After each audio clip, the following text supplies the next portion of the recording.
एक बच्चा और एक झाड़ी। मिस्र इजरायलियों से भरा हुआ था। नया फिरौन डरता था कि इजरायली बेहद शक्तिशाली बन जाएंगे, इसलिए उसने उन्हें गुलाम बनाकर उनसे बेहद बुरा बर्ताव किया। फिरौन ने आदेश दिया कि सभी इजरायली लड़के मार दिए जाएं। एक स्त्री ने अपने लड़के को टोकरी में रखा और उसे नदी के किनारे छोड़ दिया। उसकी बहन उसे देखती रही। फिरौन की बेटी नदी के किनारे नहा रही थी। उसे बच्चा मिल गया और उसने उसे रखने का निर्णय लिया।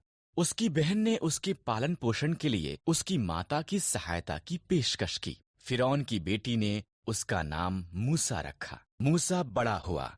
एक दिन उसने देखा कि एक मिस्री इजरायली को मार रहा है। मूसा ने मिस्री को मार दिया और मिद्यान को भाग गया और 40 साल तक एक चरवाहा होकर रहा। मूसा होरब पर्वत पर अपनी भेड़ों की निगरानी कर रहा था। परमेश्वर की आवाज एक जलती झाड़ी से बोलने लगी, मूसा, मेरे लोग कष्ट में हैं। मैंने उन्हें आजाद कराने के लिए तुझे चुना है। मैं नहीं कर सकता। मूसा ने जवाब दिया, मैं तुम्हारी सहायता करूंगा। परमेश्वर ने वादा किया, अपनी लाठी नीचे फेंक। मूसा ने किया। वो लाठी एक सांप में बदल गई। जब उसने इसे उठाया, वो पुनः एक लाठी बन गई। अपना हाथ ढांप ले, परमेश्वर ने कहा। मूसा ने ऐसा ही किया। उसने देखा ये रोग से भर गया था। जब उसने दोबारा किया, वो चंगा हो गया था। ये जाकर फिरौन को दिखा। परमेश्वर ने कहा, मैं एक अच्छा वक्ता नहीं हूं। मूसा ने कहा, मैं तुझे शब्द दूंगा। परमेश्वर ने कहा, तुम्हारा भाई हारून सहायता कर सकता है। इस तरह मूसा इजरायलियों को आजाद करने के लिए फिरौन को बताने के लिए गया। लोगों को जाने दो। मूसा और हारून ने फिरौन से कहा, इजरायलियों का परमेश्वर कहता है कि तुम उसके लोगों को जाने दो, नहीं तो बुरी बातें तुम्हारे साथ होंगी। पर फिरौन ने उनकी नहीं सुनी। इसलिए परमेश्वर ने मिस्र में पानी को लहू में बदल दिया। कोई भी इसे पी न सका। तब उसने मिस्रियों के घरों को मेंढकों से भर दिया। हर तरफ मेंढक थे।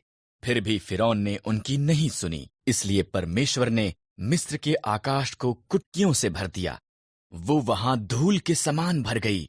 फिर उसने मिस्र के देश को डांसों से भर दिया। फिर भी फिरौन ने उनकी नहीं सुनी। इसलिए परमेश्वर ने मिस्र के जानवरों को मार दिया।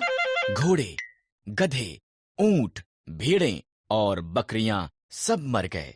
फिर उसने मिस्री लोगों को फोड़े से पीड़ित किया। फिर भी फिरौन ने उनकी नहीं सुनी। परमेश्वर ने मिस्र की फसल का नाश करने के लिए ओलों की वर्षा भेजी। उनकी जौ और सन्न की फसल नष्ट हो गई। तब उसने बचे हुए फल को खाने के लिए टिड्डियां भेजीं। फिर भी फिरौन ने उनकी नहीं सुनी। इसलिए परमेश्वर ने देश में अंधकार भेजा। फिर भी फिरौन ने उनकी नहीं सुनी। परमेश्वर ने कहा, मैं मिस्र में प्रत्येक पहिलौठों को मार दूंगा और सभी पशुओं के पहिलौठों को भी। मेरे लोग एक मेमने को मारें, उसे खाएं और उसके लहू को उनके द्वार की चौखट पर लगाएं। मैं लहू को देखूंगा और उनके घरों को छोड़ दूंगा।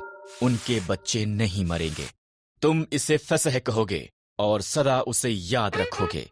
इजरायलियों ने परमेश्वर की आज्ञा मानी, पर मिस्रियों के पहिलौठे मर गए, यहाँ तक कि फिरौन का पुत्र भी। अंत में फिरौन ने सुनी और उसने इजरायलियों को जाने दिया।